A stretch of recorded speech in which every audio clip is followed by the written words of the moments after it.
Dear Kier, Emmanuel, and thank you for co-hosting today's meeting. Dear friends, leaders, I'm happy that we have today's conversation.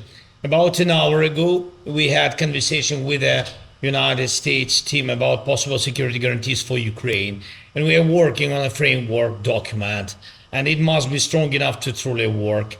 We believe this document should be approved by the United States Congress. This would mean real, solid, legally binding security guarantees for our country, and they must actually be implemented. Of course, a working model of security guarantees is impossible, and we underlined it, impossible without Europe and all members of our coalition of the willing, from Canada to Japan, Australia, and New Zealand.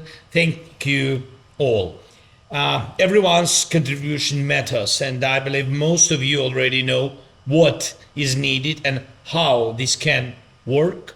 And now we need to coordinate everything so that the Americans are fully on the board in every process. Yesterday we also talked with American team about an economic agreement and what U.S. involvement could look like in Ukraine's recovery and post-war development. And also yesterday we sent the American team a revised version of the framework document we worked on. It includes 20 key points. These can be the foundation for everything, and I'm waiting for feedback from America. It's very important, that I thank Mark Rutte and every leader who keeps emphasizing this, that you personally, along with your defense ministers and military leadership, continue working together through the Pearl program. And this program needs to be actively filled with content and concrete actions. And thank you to everyone who is helping us keep the front line stable, strengthen our air defense, and maintain our overall resilience, especially now as Russian strikes on our energy infrastructure continue each day.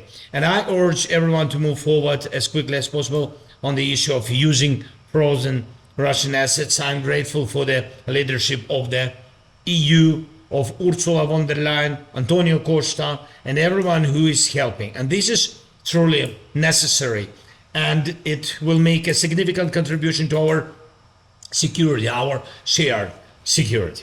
And one more point, we are ready to work with President Trump in any format.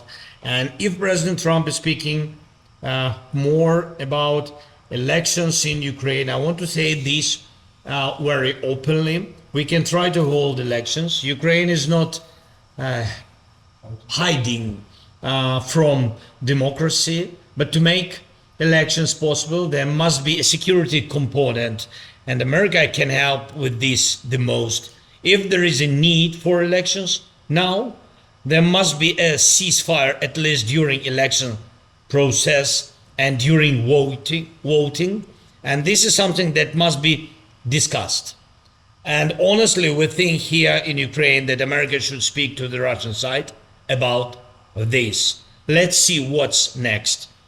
And so I ask you to support Ukraine in this and other important matters.